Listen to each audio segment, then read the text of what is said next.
The year 1306. The kingdom of Scotland hangs by a thread.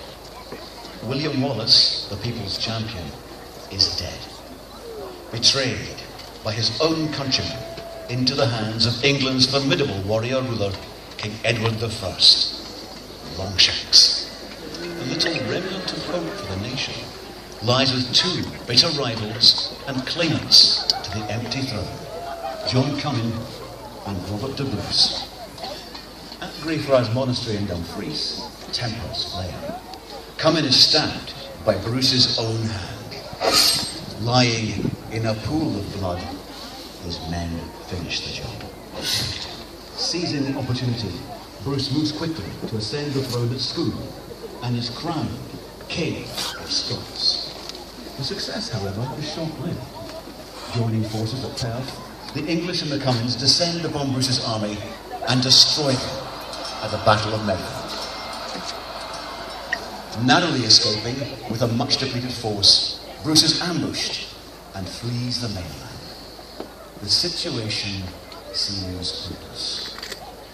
With the exception of a few men at his side, all his supporters had been killed in battle or hung, drawn and quartered by Longshanks. His wife captured, and his sisters housed in cages hung from the walls of Roxburgh and Berwick. Yet it was in exile that Bruce made powerful allies, gaining the respect and allegiance of the powerful Lord of the Isles, Angus of MacDonald.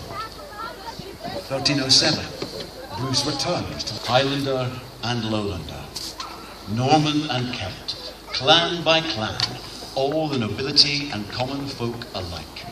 One nation under one king.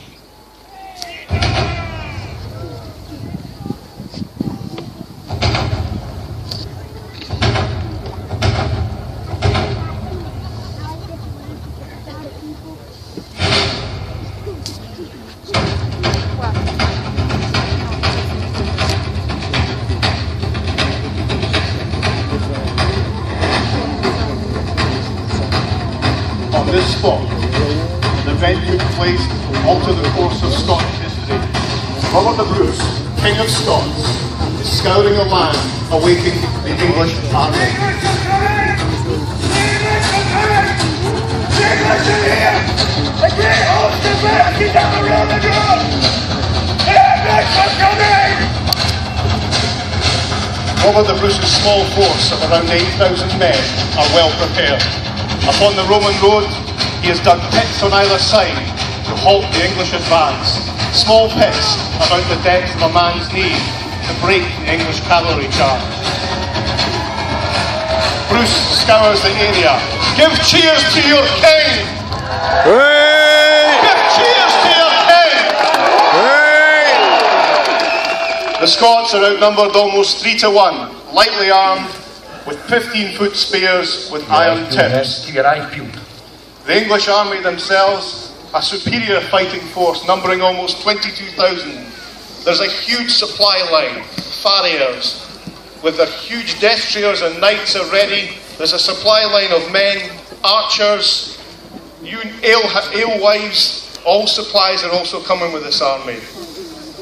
Bruce scours and addresses his men. Warriors of Scotland,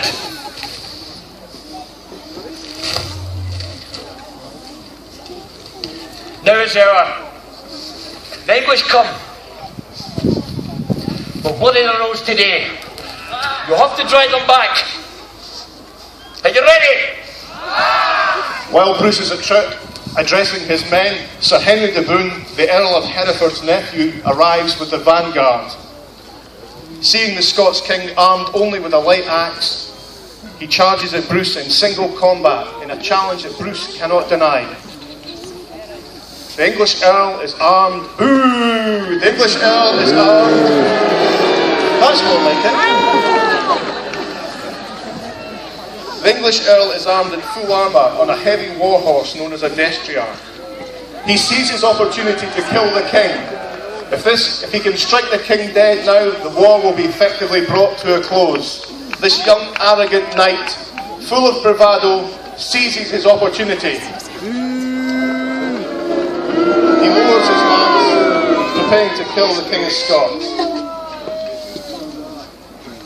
At the last moment, Bruce nimbly manoeuvred his horse to one side, stood up in his stirrups, and drove his axe straight down on the attacker's head, with such a force it splits the Bohun skull in two.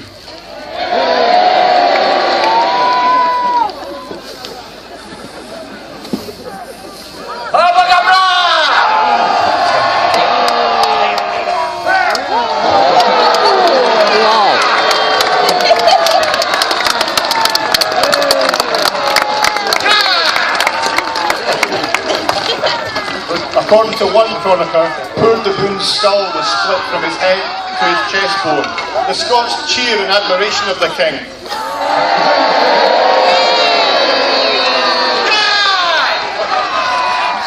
And the king remarks, he's broken his axe. Poor de Bohun is carried off. This sends a shockwave to the English troops. Surely this is a king who can handle himself. It's both or nothing. It's both or nothing. Yes, I know. They're freaking out. For fuck's sake.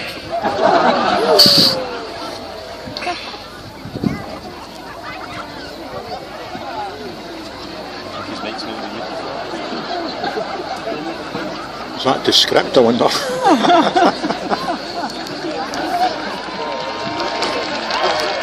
This is Bruce's moment of glory. Later in the afternoon, the English vanguard arrived, under the joint commands of the Earl of Gloucester and Hereford. Hereford is constable and usually the commander of the English vanguard. But again, the incompetence of Edward II has proven, by dividing them both together to join the vanguard, these two rivals who already inhabit the Welsh marches are at each other's throats. Both Gloucester, 23-year-old,